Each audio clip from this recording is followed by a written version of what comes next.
Hello, and welcome to Security Leaders, the Canadian Security Magazine podcast, where we interview security managers, chiefs, specialists, and professionals from across the security spectrum.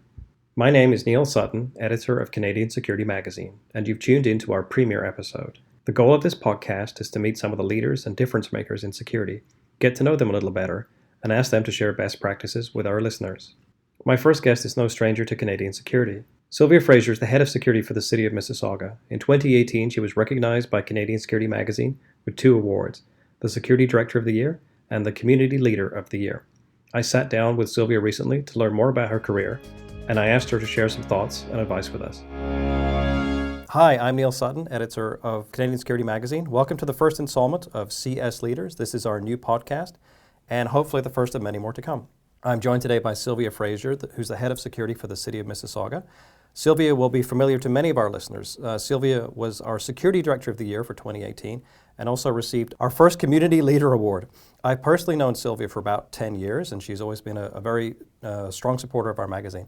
I thought Silvia would be the ideal guest to kick off our new podcast series, so I'm happy to introduce today Silvia. Well, Neil, thank you very much for inviting me and being the first guest on your new podcast. I really, really appreciate it, and I'm happy that you're taking this on. Maybe, Silvia, just tell us a bit about your background and how you got into security, please. We've all entered the field in one way or another, and I always said it's not how you got into security is what made you stay here and why we're still here, which is what I want to really talk about. So, going back just about 20 odd years ago, I was new to Canada. As you know, I'm from Romania. I came here when I was very young. I was 21. And I really hadn't had a chance to really think about what I wanted to do when I grew up. I was heavily in mathematics and wanted to become a teacher back home. And coming to Canada was a little bit different. I didn't speak the language, and it was a difficult time for me to transition and trying to really figure out as a new immigrant what would my future be. And I held various jobs. I was a cleaner, I was a superintendent for a little bit and in my early days. And that's how this idea of me getting into law enforcement came about. There was one day I had to call the police for, there was a person who was bothering kids on the street, and sure enough, the cruiser pulled up and 2 female officers came out of the cruiser and they took care of the situation, and I was really, it was a flash in my brain about, oh my God, this is so cool. I want to do that too. And that's really what sparked my entire career.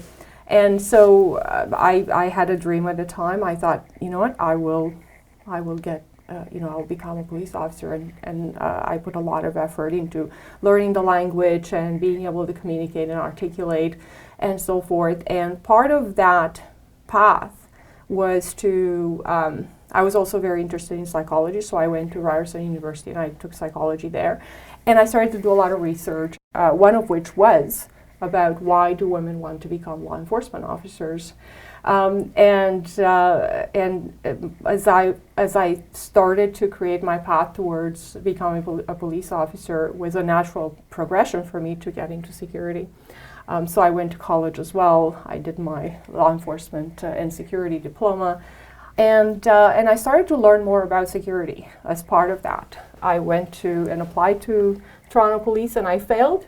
And as I was still trying to better myself in terms of my language and skills and so forth, I wanted to explore further, and I got into risk management. I started to learn, by that time I was working for City of Toronto after a number of security guard positions at private companies, contract companies. I ended up working for City of Toronto, and I had the utmost opportunity to really be able to explore this area of either security project management, risk management, doing risk assessments, and really designing new security measures for facilities, for buildings, for cities, and I was fascinated by it. So while I was still, dreaming and wanting to become a police officer, as I started to learn more about security and so forth, and after I had failed once to Toronto Police, I wanted to apply again. So I did.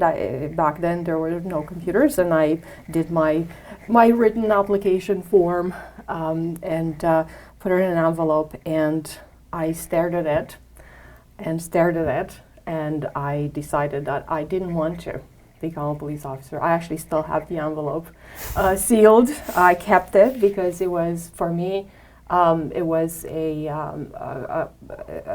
fork in the road, and it was a decision point that I am very happy that I had made at the time.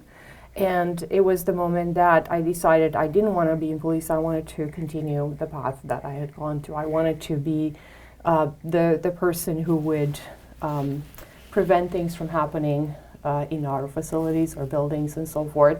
And that's the path that I chose, and it really changed my career path, and I never looked back.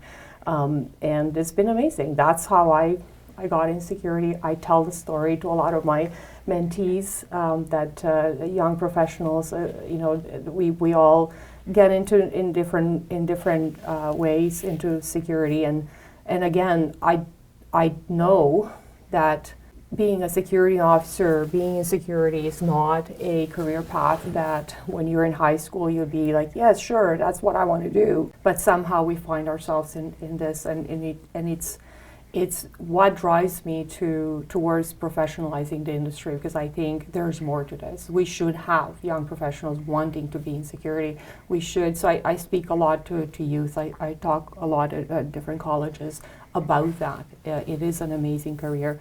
And I'm a testament of it. I swear by it. I'm very passionate, as you know. I'm very outspoken about this. And yes, that's been my story in a nutshell. There's a lot more stories along the way. And like I said, just to circle back, is not what got me into it, is what kept me here. I've had an extensive career. And I will continue to be in security for probably a very long time, and it's something I'm very passionate about. And I've been involved in many different facets of security. Just a lot, like if I look around, a lot of my colleagues and that I've known for like 20 years, and obviously we're here together, and which is what I really like about our industry. Right. So you started sort of frontline supervisor and then all the way through the ranks. Is that pretty much, was that your path?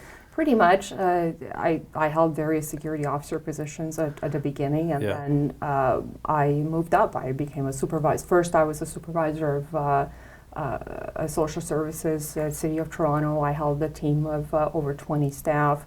Then I moved into systems. I was managing the systems side of things, the program management office. Then I took over Union Station. So yeah, there's been a steady progression, I would say.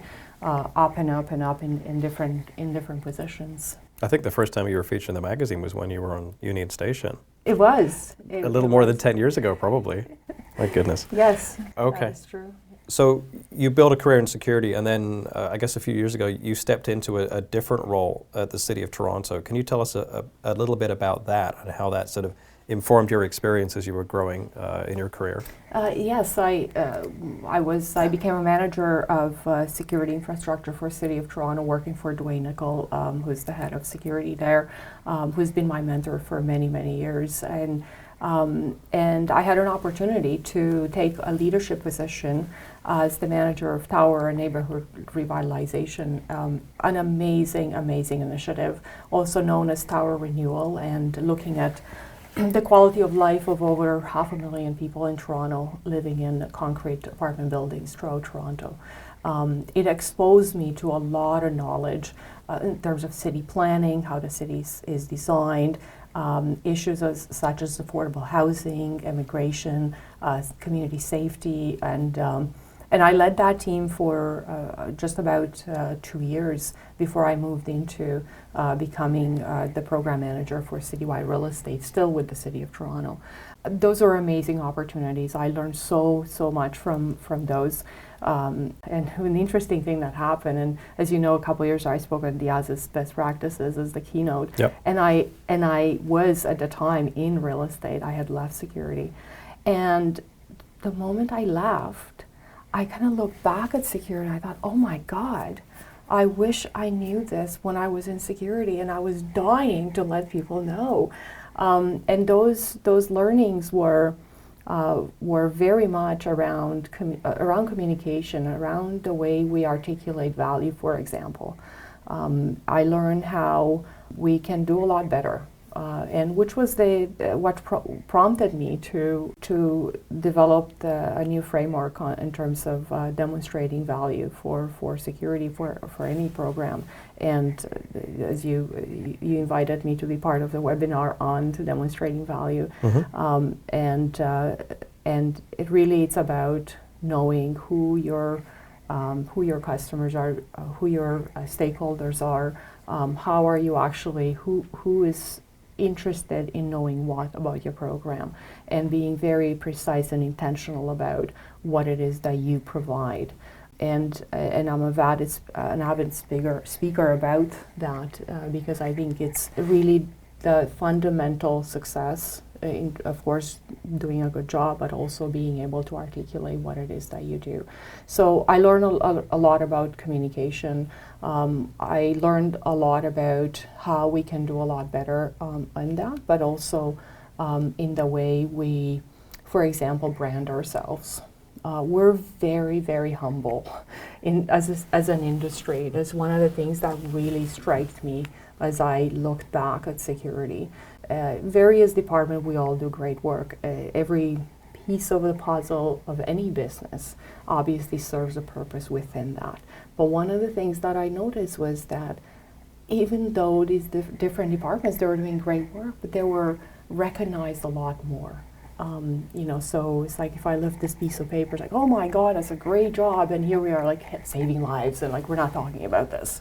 So somehow we see, this humbleness in the security industry. We need to get over it. I mean, we really need to toot our own horns a little bit more, not just with ourselves. It's great how we talk to ourselves, but we need to reach out within either our organizations or whatever our organizations are part of to reach out to those key stakeholders, to let them know about it. So it's great that we talk with each other. That's wonderful. But I want to talk to people who are going to make decisions, or the ones who I'm going to provide a service for. So I started to actually be a lot more involved within the City of Toronto when I was there, but now with City of Mississauga in the different departments, to also understand the business or the organization better, and to be able to align myself as the head of a department with those strategies and business lines and so forth. Another key area I think that we can all learn from as well is how do we articulate ourselves in terms of our job descriptions, just as simple as a job description. And I talk a lot with the young professionals about that, and really the resume, it starts with the resume, but we as leaders, when we post positions out there and the level that we articulate those functions, what I realize is that they're not matching similar positions at an equal level. We just don't have that language. So I encouraged everyone, and I talk about this all the time. Not that we're not all doing it. I've seen some great strides, but really working with our HR departments, really working with the leadership to really recognize and elevate the level of professionalism that we actually do. So to summarize, the learnings that I got from my experiences being out is really focusing on communications and really on branding the language, and of course aligning ourselves with our stakeholders or who we provide business to, and being able to brag a bit about it. We really have to stand up and say, hey, we're good too. We're kind of like the little child that's kind of like shy. That's what I've realized, and it really pushed me to be a lot more vocal and outspoken about our industry. And I said it many times. I'm on a mission to professionalize the industry, and in many ways, and in talking about this or sharing my experiences or the learnings that I've gathered from the different experiences that I've had in my career.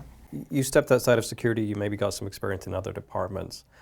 It seems to me, as somebody who's sort of an active observer of this industry, is it has evolved over time, and you do have outside influences coming in and sort of affecting the way security is perceived and practiced, and then vice versa. You've got security being a bit more outward reaching and connecting with other departments within an organization. Have you sort of seen that over your career, where security has become a little more open in some ways? There's been a lot of growth overall, I think, from many perspectives. Technology being one of them, the most, the one that you can see. But also, there's been a lot of growth of organizations building their security programs. So, I look at in my area as far as municipal security, there are cities that are now starting security departments, whereas they didn't have one before. And that's great to see. There's been also a steady increase and elevation of that, which I mentioned just a few minutes ago, in the position. So you see a lot more chief security officer positions being posted. There's a lot more. Of course, the cybersecurity has grown to just immensely in terms of how they're able to articulate that. And just to make a comparison in terms of just job positions and job levels. If you have a security analyst in cybersecurity versus security analyst in physical security, there is a huge difference. And it's one of the things that I always point out as well. Has there been a growth? Absolutely. You can sense it, you can feel it, you can hear it. As you know, I'm very involved in the industry. There's a lot of leadership growth, and also there's been a lot of trends towards the conversion that we've been talking about, and then we stopped talking about it, and now we're talking about it again, between cyber and physical and so forth. And I think it's a natural progression. It's an organic growth that we're seeing right now. So yeah, it's been an amazing, and which is why I think us as an industry, we are so strong, and we have such more opportunities to even be more aware of the things that we can do better, the things that we can really excel at as professionals. And the other big reason I wanted you to be our first guest on our inaugural podcast, as we're launching it very, very soon, is that we're hoping to launch a second podcast, probably not long after this first one, that's going to focus on women in security and all the issues that come with that. We're talking about transition in security and how the industry is changing. One way it's changing is it's become maybe more welcoming to women, getting more women interested in this profession. But Silvia is going to be our host of our new Women in Security podcast, so it'd be a great opportunity if you could just talk a little bit about that and maybe your plans for the podcast as well. And I'm honored, Neil. Thank you very much. I'm so honored to be the host of the podcast series. I have a few goals, and you and I chatted about this a little bit. I would really like for us to inspire more women to enter the security industry. I think there's an amazing opportunity. The questions that we've had earlier is just an example of some of the things that we can do more, and I think inciting that for women to enter and young professionals to enter the industry. I think it would be wonderful, and also to highlight the great stories that are out there. We have wonderful leaders. I think there's a lot of learning and a lot of growth that we can gather from the stories and what has worked and what hasn't. There's always those stories that I think I would be very excited to hear and to engage with the industry on as part of this series.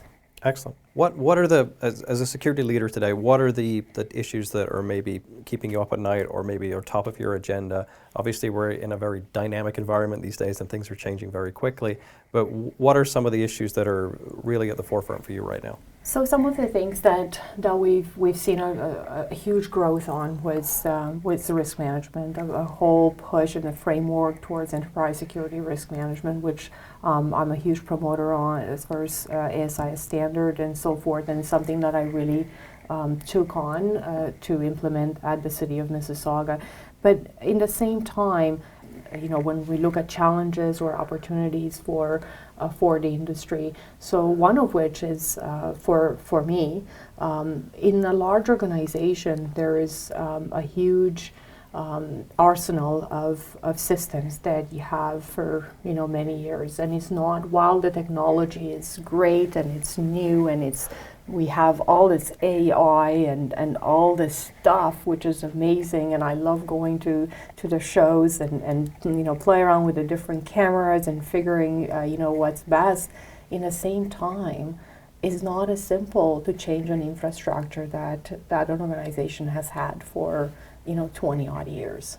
And so it takes a lot of planning, it takes a lot of thinking, it takes a lot of forethought about where would we be in 10 years and what technology to invest in. So that's I think it's a challenge that many leaders face, especially when it comes to, again, large organizations that have invested in a lot of systems over the years. And again, it's not as simple from a capital planning, from a project planning, from from many different perspectives to make that transition right away. So that's we're going to see that challenge over the next couple of years. I used to make this statement all the time. We still burn CDs for videos on CDs. I mean, and it's mind-boggling. But it's not as simple as it seems when you have again large investments in technology and ripping the old technology and install new. And the second challenge is we're seeing different threats.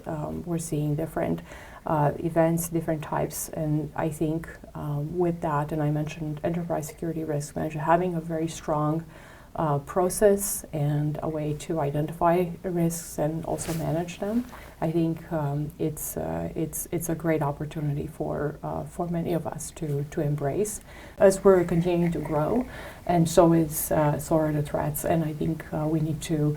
I think this is going to be one of the threats that's going to continue as far as how threat management, crisis management, how do we respond to things? How agile and nimble are we to respond to a security incident, whether cyber or physical, whatever the type is, and to get to the level where the organization as a whole can respond to it. So it's not just, security will do this.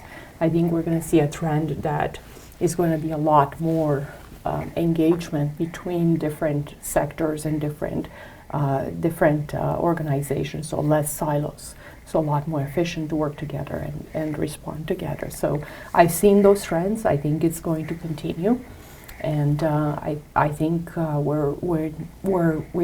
we have made a lot of changes over the years in working better with law enforcement agencies, with the private sectors, creating networks, and really being able to create those agile networks that really gives us more resiliency. Really, it's about resiliency that we're talking about. So that's going to continue to be a huge trend. One of the challenges that we're also facing and talking to other leaders is, as the industry is growing, we are in a flux right now where there aren't enough people. Police forces are hiring, organizations are hiring, private companies are hiring, everyone is hiring. And it's great to have been at the Career Fest, one wonderful event, by the way. And it was great to see all the students there. And as a mentor, I've had a lot of really great conversations about career paths and choices and so forth.